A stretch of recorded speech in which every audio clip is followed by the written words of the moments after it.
Hi guys, welcome back. Or welcome if you're new here. I'm Megan.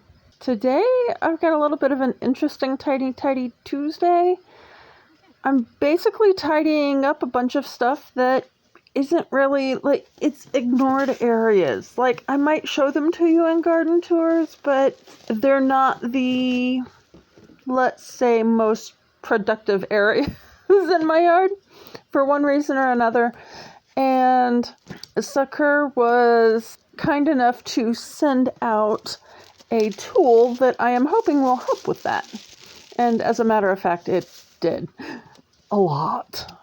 So if you've been around, you know that I struggle during the summer, especially with heat, sun, and bugs. Not like I'm uncomfortable, but I've spent the last 2 to 3 weeks swollen up with welts from mosquito bites, and being in heat will cause mast cell issues that then kind of knock me out from getting a whole lot done. So to some degree, I need to be able to work quickly when I'm outside, even though I would like to be as thorough as possible so I don't have to redo things.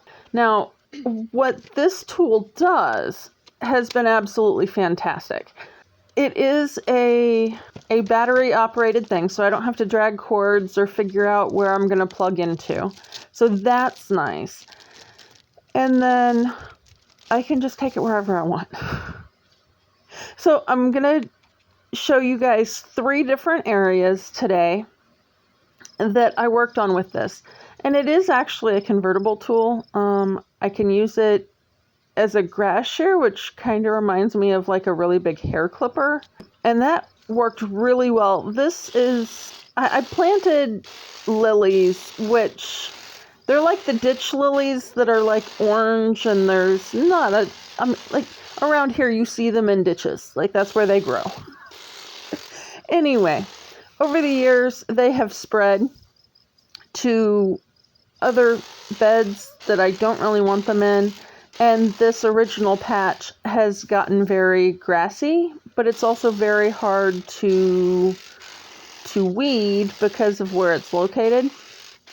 And the grass is just very hard to pull out because it's intertwined with the lily bulb rhizome thingies. Anyway, my plan with this, I'm cutting it all back. And this thing gets very close to the ground, which I was a little surprised at.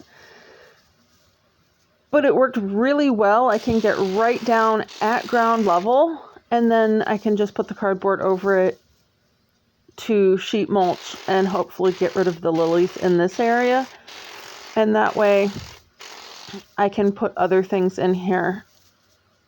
This particular day I happened to plant potatoes, but the plan is for next year for it to get planted with sedum and mums that are still over under the tree, under the mulberry tree, since I have multiple trees.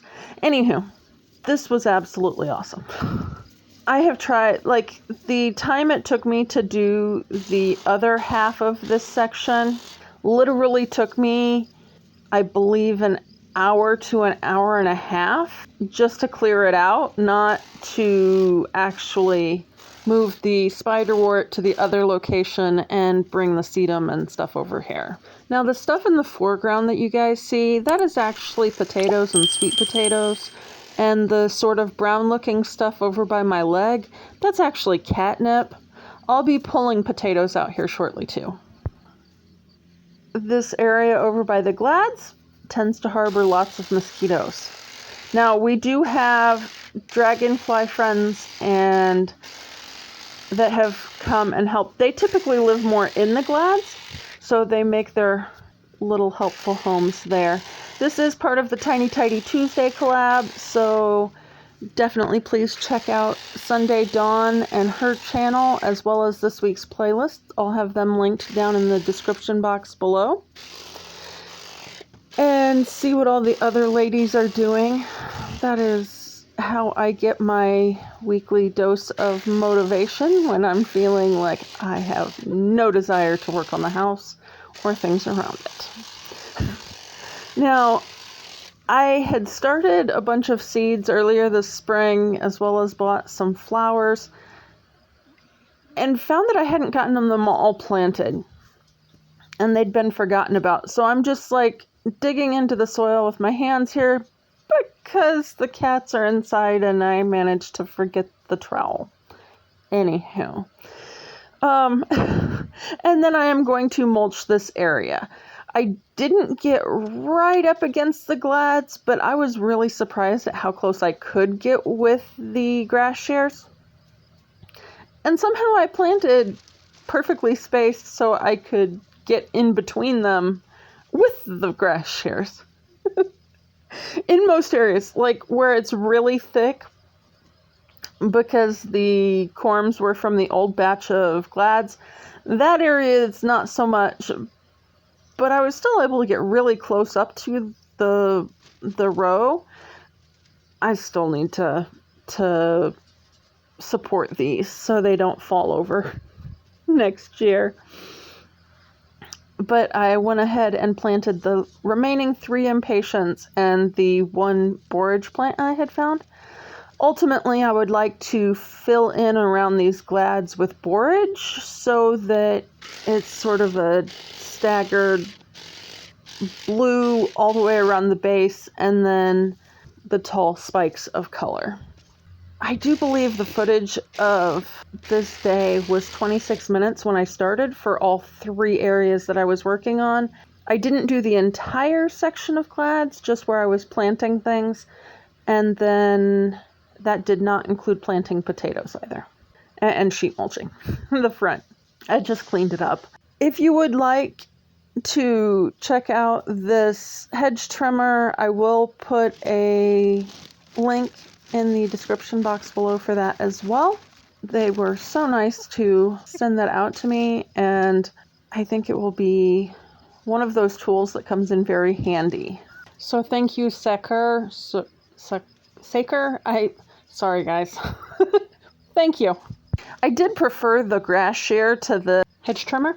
I'm not sure if the hedge trimmer had some issues because this is a fairly, like, I've got grass popping up through the oregano, but this is the most hedge-like area I have, and I do typically trim it down because it starts looking mangy about this time of year, and so, but normally I use the weed eater, which leaves a lot to be desired. Let's put it that way. So I'm just going to clean this up, and then it will actually reflush before we have first frost. And then I won't have to be worried that the park's going to say, hey, get rid of those weeds. They really are pretty when they bloom, and the bees love them. But like, I'm at that stage where they've pretty well quit blooming, and they're just looking blah. Anywho, thanks for coming along while I cleaned up some of the messes that they're always making me feel guilty while I'm working. And hopefully you can't hear all of my neighbors out mowing right now. But I did want to tell you what I have coming up. If you guys remember, I was working on a perpetual list, and most of the things on that list right now are essentially a bunch of areas with shelves. And I am going to start recording a series that I'm going to call Shelf-timber coming up for the month of September, where I basically split out that list into individual shelves. So like, instead of bookcase here, I actually wrote out how many shelves are on it. And I'm going to take that list and try to declutter, dust, and display each shelf. And I'm going to do 2 to 3 shelves per day for the month of September. So if you would like to come along on that fun adventure, just go ahead, grab yourself a sheet of notepaper or maybe an app in your phone if you have one, and just write out what shelves you have in your house. If you don't have as many shelves as I do, maybe try listing out your drawers and do 1 drawer each day. So have a great week, and remember, a few minutes at a time really adds up over a lifetime.